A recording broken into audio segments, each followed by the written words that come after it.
hukum tajwid surat Al-Hujurat ayat 10 dan surah Al-Hujurat ayat 12. Nah, sekarang kita mulai saja. Jadi, yang pertama adalah innama. Jadi, innama ini adalah hukum bacanya adalah gunna atau dengung.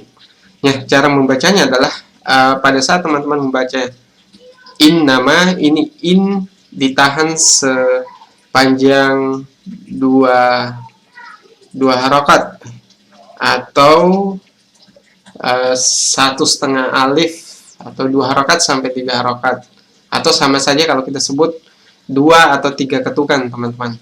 Innamal mu'minuna ikhwatun. Nah, sebelum kita kata ikhwatun, al mu'minuna, alif lam di sini adalah alif lam qamariyah. Jadi kita baca dengan jelas, jadi innamal mu'minuna.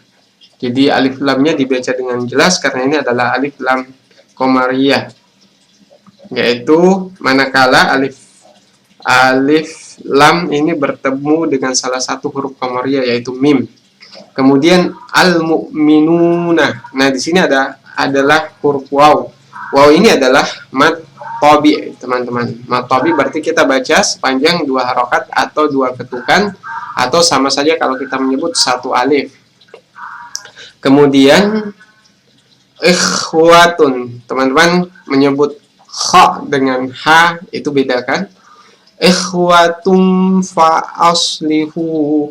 Jadi kalau domatain ketemu dengan huruf fa, maka itu kita sebut dengan ikhfa hakiki. Ikhfa hakiki adalah cara membacanya dengan disamarkan dan didengungkan serta ditahan selama 2 atau 3 harokat, teman-teman. Jadi pada saat membaca ini kita ikhwatum faslihu. Jadi pada saat membaca ini kita menahan 2 atau 3 harokat, 2 atau 3 ketukan, dan didengungkan plus disamarkan karena ini adalah ikhfa, bukan izhar. Jadi ikhwatum faslihu. Nah, kemudian di sini ada waw. Waw di sini adalah matobi sama dengan kata al-mu'minun. Jadi kita baca 2 harokat atau 2 ketukan. Kemudian selanjutnya baina. Baina adalah mat lain karena ya sukun didahului oleh huruf berharokat fathah. Dibaca panjang selama 2 harokat. Baina akhawaikum. Jadi yang selanjutnya adalah mat lain juga akhawaikum. Jadi cara membacanya bukan akhawaikum, teman-teman, tapi akhawaikum. Kemudian akhawaikum wattaqu. Nah, pada kata ini adalah izhar. Akhawaikum wattaqu, izhar syafawi. Karena mim sukun bertemu, jadi mim sukun bertemu dengan waw, maka kita sebut dengan izhar syafawi. Cara membacanya itu dibaca dengan jelas, bukan ikhfa, bukan izhar, tapi dibaca dengan jelas, yaitu akhawaikum wattaqullah. Nah, kemudian selanjutnya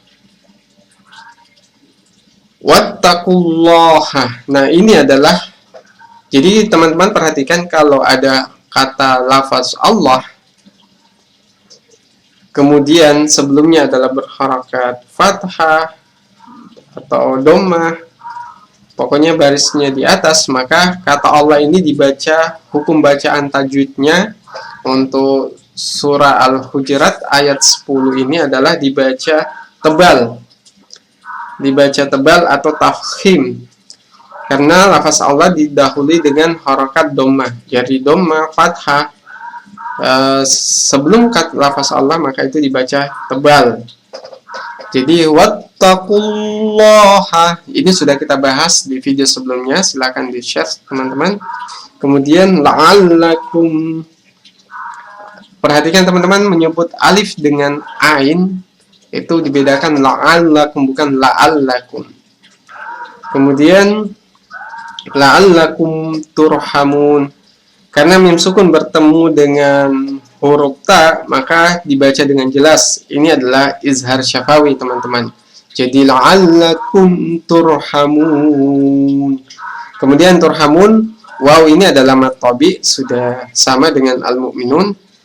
Tapi karena dia ada di akhir ayat, maka ini masuk bacaan mad arid lid sukun, karena huruf mad yaitu waw sukun yang didahului dengan huruf berharokat dhamma berada di akhir kalimat, maka ini otomatis menjadi sukun. Maka ini adalah mad arid lid sukun, dibaca panjang 2-6 harokat, teman-teman. Turhamun. Kemudian terakhir ada tanda ain. Ini juga sudah kita bahas di channel ini. Ain artinya ini adalah makro atau pembatas antara satu tema dalam satu ayat Al-Quran dengan ayat lainnya. Jadi hukum bacaannya ain ini adalah ini berarti pada ayat 10 ini adalah akhir dari tema di ayat-ayat sebelumnya. Sahabat pecinta Al-Quran yang dirahmati oleh Allah, alhamdulillah hari ini kita akan belajar bagaimana cara membaca surat Al-Hujurat ayat 11. Mungkin di sini masih banyak di antara kita yang salah membaca karena di sini tulisannya tidak ada kode dan tidak ada apa-apa. Coba dibuka surat Al-Hujurat ayat 11.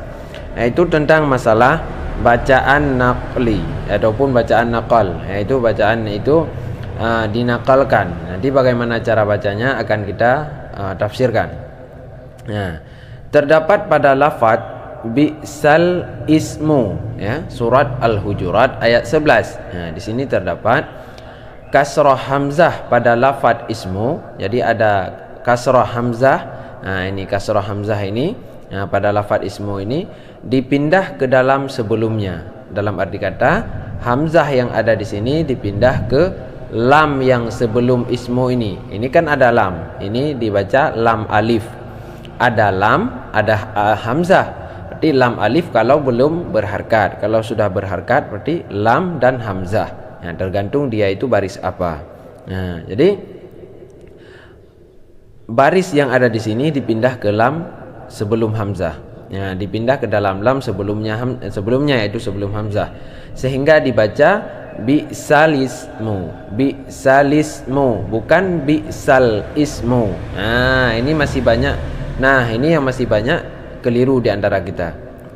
Ya, jadi supaya tidak ada keliru di antara kita saat membaca Al-Quran, bagi anda pecinta Al-Quran pasti sering membaca Al-Quran. Mungkin bisa saja sehari 1 juz, sehari 5 halaman. Yang pasti kita akan bertemu dengan surat Al-Hujurat ayat 11 ini. Bagaimana cara membacanya? Ayo kita simak dari ta'awud dulu, ya. A'udzu billahi minasy syaithanir rajim. Bismillahirrahmanirrahim. Ya ayyuhalladzina amanu la yaskhar qaumun min qaumin asa la yaskhar qaumun min qaumin asa an yakunu khairan minhum asa an yakunu khairan minhum wala nisa'um min nisa'in asa an yakunna khairan minhun. Ini juga dengung, ya. Baru antar lagi udah ketemu. Wala talmizu أنفسكم ولا تنابزوا بالألقاب.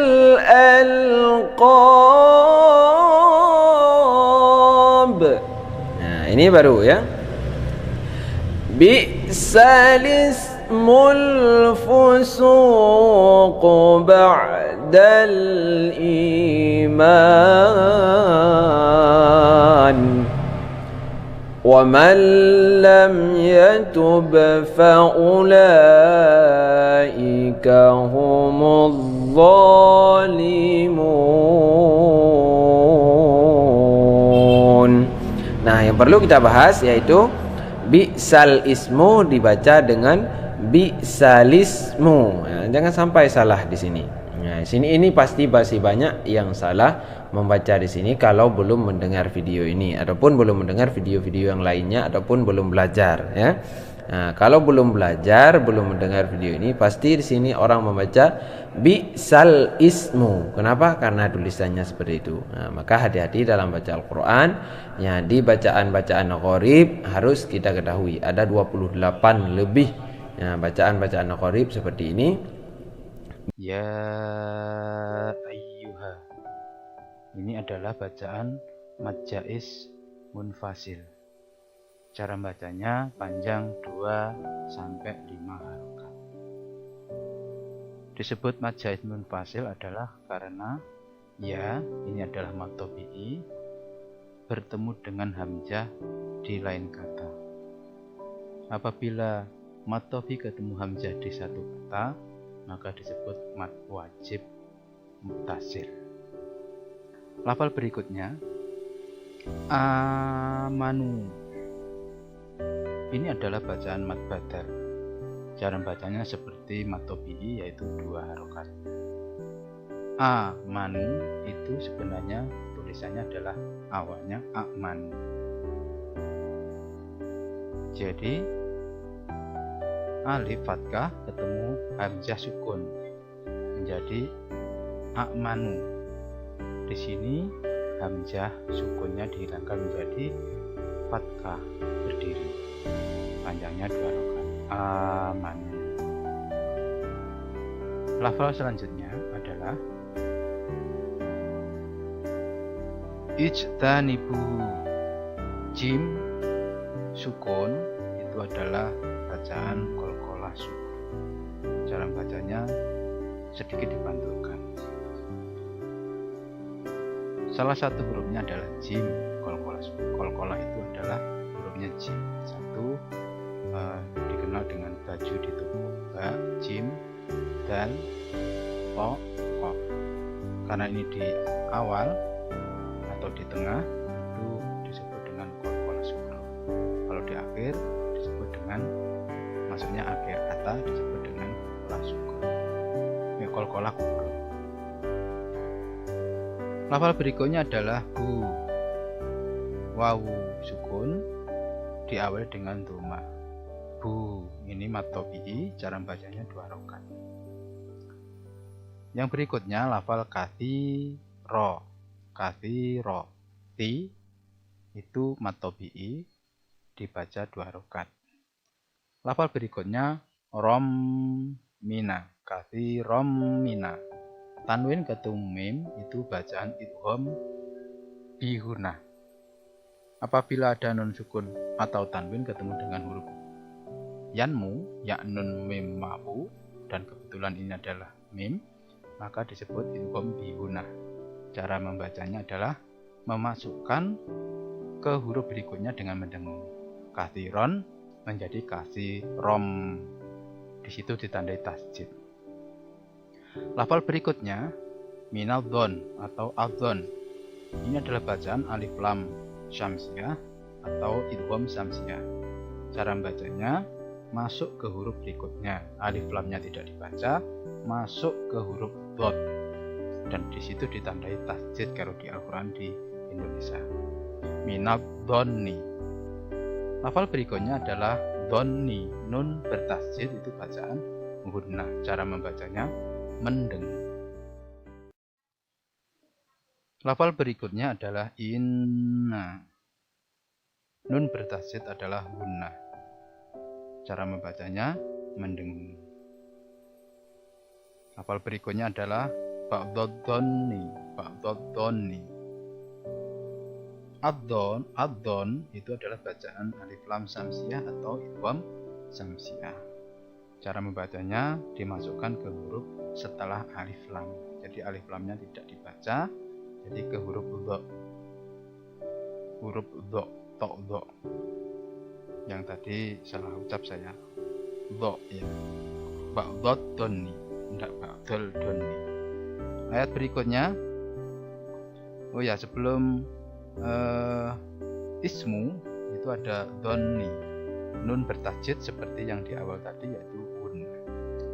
Lafal berikutnya adalah ismun wala. Ini adalah bacaan idgham biguna, yaitu memasukkan ke huruf berikutnya dengan mendengung. Awalnya ismun wala menjadi ismu wala. Ini disebut dengan bacaan idgham biguna yang hurufnya adalah ya, nun, mim, waw. Tanwin ketemu waw. Lafal berikutnya adalah wala. Fathah bertemu dengan alif yang berdiri, tidak ada harokatnya, maka dibaca matobi. Cara bacanya 2 harokat panjangnya. Ayat berikutnya adalah tajassasu, sama. Yang tadi adalah fathah ketemu alif yang tidak ada harokatnya. Sekarang dhammah ketemu waw mati. Itu bacaan matobi, dibaca 2 harokat. Selanjutnya wala, ini sama dengan wala yang tadi, jadi matobi, dibaca 2 harokat atau 2 ketukan. Untuk berikutnya adalah yaghtab. Ini bak sukun ketemu bak mati. Di situ ditandai yang pertama sukun, yang kedua huruf dub, bak fathah ditandai dengan tasdid. Itu adalah disebut dengan idgham mutamasilain, semisal. Hurufnya semisal, sama bak dengan bak. Cara membacanya ya seperti membaca tasdid saja. Wala yaghtab. Lanjutnya adalah ba'dukum ba'dor. Kumnya mim sukun, itu setelah mim sukun ke kirinya itu ba, maka disebut dengan ikhfa safawi. Ikhfa itu samar-samar, safawi di bibir. Jadi cara bacanya ya samar-samar di bibir antara mim dan ba. Ba'dukum ba'do. Ayat berikutnya, maksudnya lafal berikutnya ba'don. Do tanwin, fathah tanwin ketemu alif berdiri dan itu berhenti, ada tanda waqaf, maka itu disebut dengan mad iwad. Jadi fathah tanwin itu nanti menjadi fathah biasa tapi panjangnya 2 harokat. Awalnya ba'don menjadi ba'do, ba'dukum ba'do, seperti itu, disebut dengan mad iwad. Lafal berikutnya adalah akhadukum. Akhadukum an. Di sini mim sukun ketemu alif. Itu disebut dengan idhar safawi. Jelas di bibir. Cara bacanya jelas di bibir. Kum. Akhadukum an. Itu idhar safawi. Hurufnya banyak sekali idhar safawi itu kecuali mim dan ba. Kalau mim sukun ketemu mim idgham mimi, mim sukun ketemu ba itu ikhfa safawi. Selain itu hurufnya menjadi huruf idhar safawi. Lafal berikutnya adalah anya. Anya, nun sukun ketemu ya, itu menjadi idgham bihunah.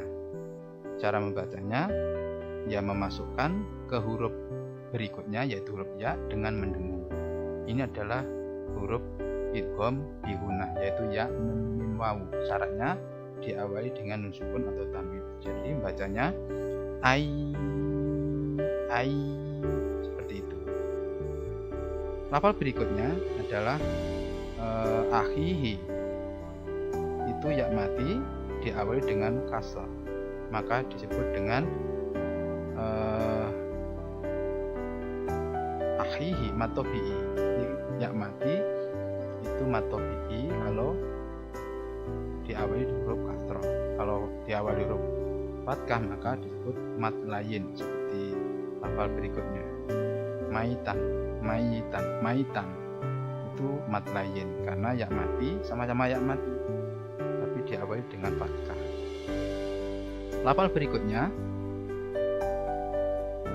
mayitan fakari, tak fathah tanwin ketemu fa,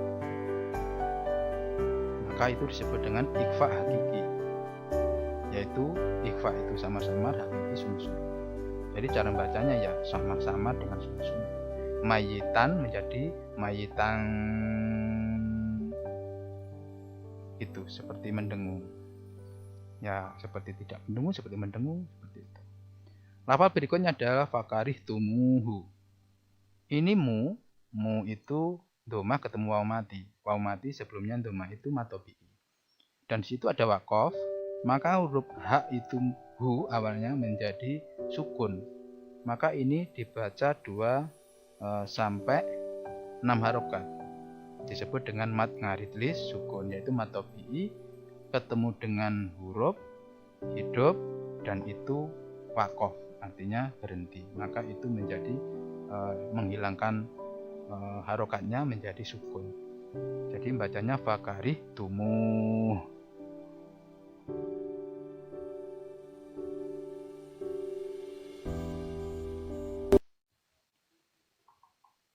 Lafal berikutnya yaitu wattaqullaha. Wattaqullaha, lafal Allah disebut dengan tafhim atau tarkik. Karena diawali dengan doma, di awalnya adalah jadi Allah, maka disebut dengan lam tebal. Jadi wattaqullah, wattaqullah. Kalau ilah, wattaqillah tipis. Ini disebut dengan lam tebal, tafhim atau mufakham. Lafal berikutnya adalah inna, nun bertasydid dibaca mendengung, yaitu bacaan hunna. Selanjutnya sama, Allah menjadi tebal karena inna, nanya kan fathah. Innallaha. Selanjutnya adalah tawwabur rahim. Tawwabun ketemu ro, ro-nya ditandai tasydid. Ini adalah idgham bila hunna, yaitu memasukkan huruf berikutnya tapi dengan tidak mendengung. Tawwabur rahimun. Lafal berikutnya rahimun menjadi rahim, yaitu ya mati diawali dengan kasroh itu matobi'i. Maka kalau itu berhenti menjadi mad ngaridlis sukun, mim domah tandanya menjadi sukun. Rahim, tawwabur rahim, seperti itu. Maka itu disebut dengan mad ngaridlis sukun. Demikian belajar kita hari ini, yaitu surat Al-Hujurat ayat 12. Mudah-mudahan dapat dipahami dan dapat diamalkan. Mudah-mudahan bisa menyelamatkan kita di yaumul qiyamah nanti. Insyaallah Allahumma amin. Billahi taufiq wal hidayah. Assalamualaikum warahmatullahi wabarakatuh.